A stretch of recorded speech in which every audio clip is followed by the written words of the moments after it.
Canada में G7 summit में प्रधानमंत्री नरेंद्र मोदी का गर्मजोशी के साथ स्वागत, कई देशों के राष्ट्राध्यक्षों से मुलाकात। कनाडा के नए पीएम मार्क कार्नी मिले प्रधानमंत्री मोदी से, दोनों देशों के रिश्तों को बताया काफी अहम।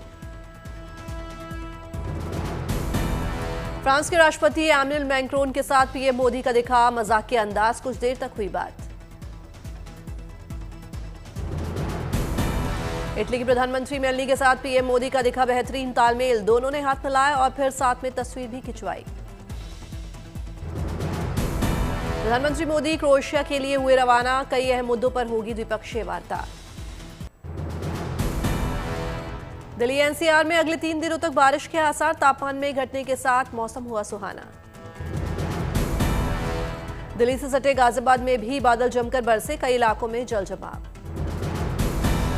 दिल्ली के धौला कुआं से एयरपोर्ट और गुड़गांव जाने वाले रास्तों पर बारिश से जाम, रुक रुक कर चलती रही गाड़ियां। दिल्ली के कई इलाकों में जोरदार बारिश से भरा पानी, सड़कों पर चलना हुआ मुश्किल। दक्षिण पश्चिम दिल्ली के पाला मेट्रो स्टेशन के बाहर भरा पानी, जल भराव, लगा ट्रैफिक जाम। दक्षिण कर्नाटक के शहर मंगलुरु में जोरदार बारिश, समंदर में उठी लहरें। गुजरात के बोटाद जिले में जोरदार बारिश, खंभाड़ा बांध के गेट खोले गए। बोटाद में भारी बारिश के चलते कई इलाकों में जल जमाव, जनजीवन हुआ प्रभावित। रेवाड़ी में भारी बरसात के बाद रोड पर जल जमाव, कई इलाकों में गाड़ियां तक डूबी। राजस्थान के फतेहपुर शेखावटी में जोरदार बारिश, बस स्टैंड बना टापू, कई दुकानें पानी में डूबी।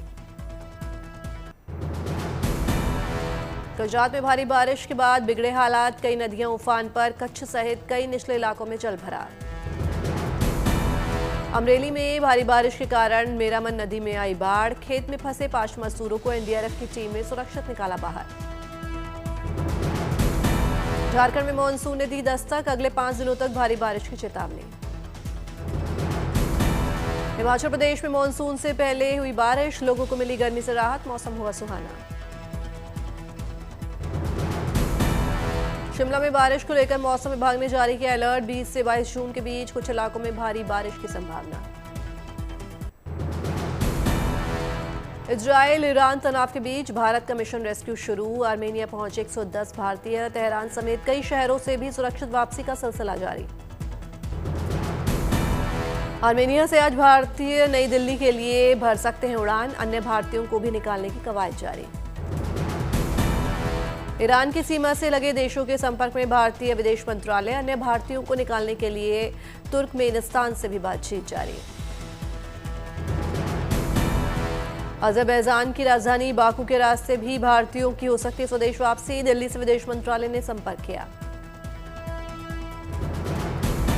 गाजियाबाद के रहने वाले मोहम्मद अली ने तेहरान में मेडिकल की पढ़ाई कर रहे अपने बेटे की वापसी के लिए सरकार से लगाई गुहार, रविवार शाम को आखिरी बार हुई थी बेटे से बात। इजरायल सेना का बड़ा दावा, ईरान की परमाणु हथियारों को लॉन्च करने की ताकत को किया खत्म।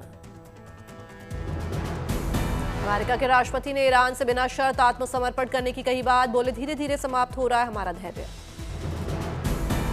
ईरान के सुप्रीम लीडर को लेकर भी अमेरिकी राष्ट्रपति ने किया खुलासा, बोले अमेरिका जानता है कि वहां छिपे हैं खामेनेई, फिलहाल नहीं मारेंगे उन्हें। ईरान इजरायल युद्ध को लेकर अमेरिका में ट्रंप ने की नेशनल सिक्योरिटी की मीटिंग, 1 घंटे तक चली चर्चा। युद्ध के बीच इजरायली मीडिया का बड़ा दावा, अमेरिकी ईरान के खिलाफ युद्ध में हो सकता है शामिल।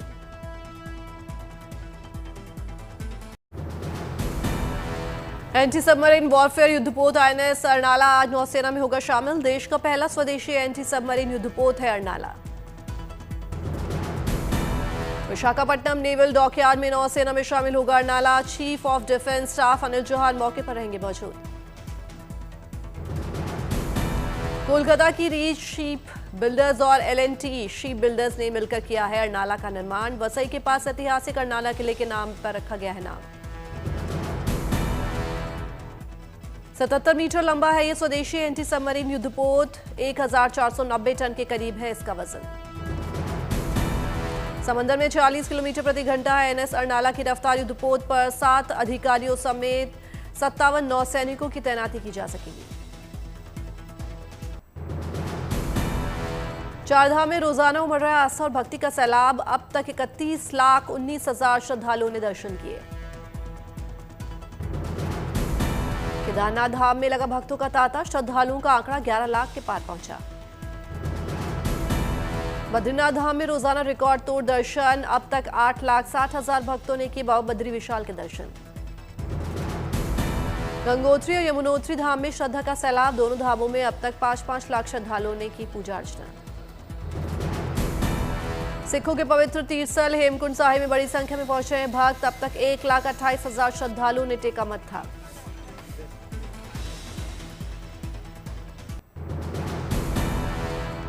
अंतर्राष्ट्रीय योगा दिवस की तैयारियों को लेकर देश भर में आयोजन जारी। जैसलमेर में बीएसएफ के जवानों ने की कड़ी तैयारी। जैसलमेर की प्रचंड गर्मी और रेत के बीच योगाभ्यास करते दिखे जवान। लोगों को योग के लिए किया प्रेरित। पाकिस्तानी सैनिकों ने भी बॉर्डर पार से देखा भारतीय जवानों का योगाभ्यास। कठिन साधना को देखकर रह गए हैरान। प्रयागराज में योग दिवस से पहले अनूठा अभ्यास। पानी के नीचे किया योगाभ्यास।